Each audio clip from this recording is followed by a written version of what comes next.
नमस्कार दोस्तों, स्वागत है आप सभी का हमारे इस चैनल जीवन जीने की कला में। आइए आज हम सभी जानते हैं रामायण के बाद हनुमान जी कहाँ चले गए थे और अब वो किन किन जगहों पर मिलते हैं। जी हाँ, एक चौपाई है हनुमान चालीसा में, चारों जुग प्रताप तुम्हारा है प्रसिद्ध जगत उजियारा।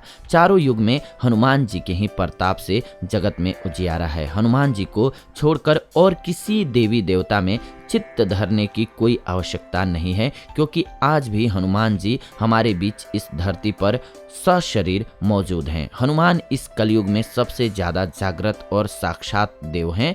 कलयुग में हनुमान की भक्ति ही लोगों को दुख और संकट से बचाने में सक्षम है। बहुत से लोग किसी बाबा, देवी देवता, ज्योतिष और तांत्रिकों के चक्कर में भटकते रहते हैं, क्योंकि वे हनुमान जी की भक्ति शक्ति को नहीं पहचान पाते हैं। ऐसे भटके हुए लोगों का राम ही भला करें।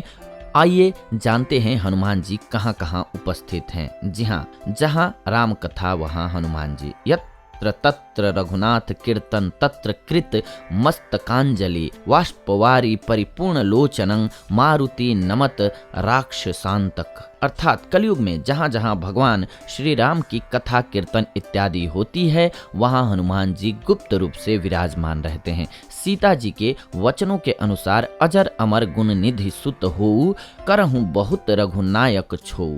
यदि मनुष्य पूर्ण श्रद्धा और विश्वास से इनका आश्रय ग्रहण कर ले तो फिर तुलसीदास जी की भांति उसे भी हनुमान और राम दर्शन होने में देर नहीं लगती है। चित्रकूट के घाट पर हनुमान जी। जी हाँ, 6वीं सदी के महान संत कवि तुलसीदास जी को हनुमान जी की कृपा से ही राम जी के दर्शन प्राप्त हुए। कथा है कि हनुमान जी ने तुलसीदास जी से कहा था कि राम और लक्ष्मण चित्रकूट नियमित आते रहते हैं, मैं वृक्ष पर तोता बनकर बैठा रहूंगा, जब राम और लक्ष्मण आएंगे मैं आपको संकेत दे दूंगा। हनुमान जी की आज्ञा के अनुसार तुलसीदास जी चित्रकूट घाट पर बैठ गए और सभी आने जाने वालों को चंदन लगाने लगे। राम और लक्ष्मण जब आए तो हनुमान जी गाने लगे, चित्रकूट के घाट पे भई संतन के भीर, तुलसीदास चंदन घिसे तिलक देत रघुवीर। हनुमान जी के यह वचन सुनते ही तुलसीदास प्रभु राम और लक्ष्मण को निहारने लगे।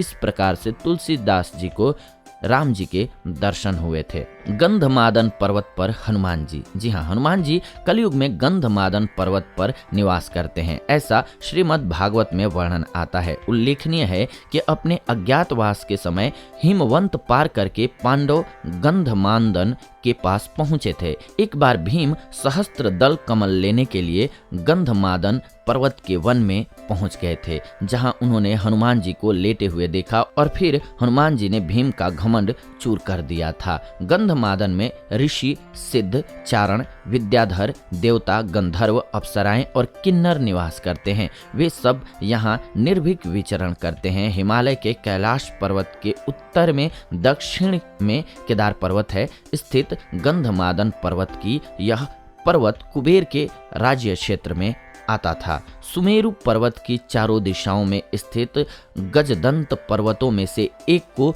उस काल में गंधमादन पर्वत कहा जाता था। आज यह क्षेत्र तिब्बत के इलाके में है। पुराणों के अनुसार जम्बू द्वीप के इलावृत खंड और भद्राश्व खंड के बीच में गंधमादन पर्वत कहा गया है, जो अपने सुगंधित वनों के लिए प्रसिद्ध था। श्रीलंका में हनुमान जी। जी हाँ, सेतु एशिया नामक एक वेबसाइट ने दावा किया है कि श्रीलंका के जंगलों में एक आदिवासी समूह से हनुमान जी प्रत्येक 41 साल बाद मिलने आते हैं। सेतु के शोधानुसार श्रीलंका के जंगलों में एक ऐसा कबीलाई समूह रहता है जो कि पूर्णतः बाहरी समाज से कटा हुआ है। इसका संबंध मातंग समाज से है, जो आज भी अपने मूल रूप में है।